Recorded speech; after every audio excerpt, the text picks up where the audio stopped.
தேதி 16/1/2026 வெள்ளிக்கிழமை. நேற்று திருமலையில் பக்தர்கள் தரிசன விவரம். தரிசனம் செய்த மொத்த யாத்ரீகர்கள் 64,064. முடி காணிக்கை செலுத்தியவர்கள் எண்ணிக்கை 30,663. மொத்த உண்டியல் காணிக்கை 3.80 கோடி. டோக்கன் இல்லாமல் சர்வ தரிசனம் செய்ய காத்திருக்கும் அறைகள் ஃபுல். வரிசை சிலா தோரணம் வரை உள்ளது. டோக்கன் இல்லாமல் சர்வ தரிசனம் செய்ய எடுத்துக்கொண்ட நேரம் 18 முதல் 20 மணி நேரம். 300 ரூபாய். சிறப்பு தரிசனம் செய்ய எடுத்துக்கொண்ட நேரம் 3 முதல் 5 மணி நேரம். வணக்கம். திருப்பதி திருமலா தரிசனத்தின் தற்போதைய நிலவரங்கள். திருமலையில் நேற்று கூட்டம் அதிகரிக்க தொடங்கியுள்ளது. நேற்று குறைந்த அளவில் 10,000 டோக்கன்கள் தான் கொடுத்தாங்க. திவ்ய தர்ஷன் டோக்கன் 2,000 கொடுத்தாங்க. சர்வ தரிசனம் செய்ய 24 மணி நேரம் ஆகிறது.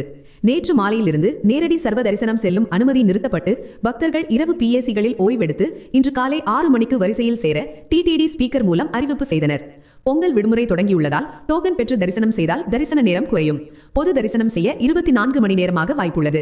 இன்று வெள்ளிக்கிழமை என்பதால் பெருமாளுக்கு இன்று அபிஷேகம் நடைபெறும். வெள்ளிக்கிழமை மட்டும்தான் மூலவருக்கு அபிஷேகம் நடக்கும்.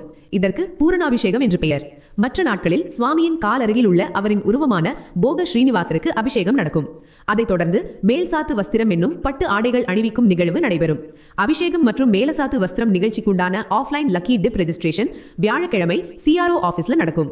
இன்று ஜனவரி 16ஆம் தேதி கனும விழாவின் நாளில் புகழ்பெற்ற போலி வேட்டை திருவிழாவான பரிவேட்டை உற்சவம் கொண்டாடப்படும். அதே நாளில் கோதை திருமண உற்சவமும் நடத்தப்படும்.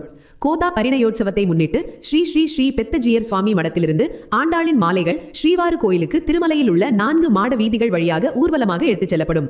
பின்னர் மதியம் 1 மணிக்கு ஸ்ரீ மலையப்ப சுவாமி மற்றும் ஸ்ரீ கிருஷ்ண சுவாமி ஆகியோர் பருவேத மண்டபத்திற்கு எடுத்துச் செல்லப்படுவார்கள். அங்கு ஆஸ்தானம் மற்றும் வேட்டை நிகழ்ச்சிகள் நடைபெறும்.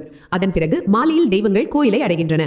இன்று கல்யாணோத்சவம், உஞ்சல் சேவா, அர்ஜித பிரம்மோற்சவம் மற்றும் சகஸ்ர தீபாலங்கர சேவை உட்பட அனைத்து அர்ஜித சேவைகளும் ரத்து செய்யப்படுகின்றன.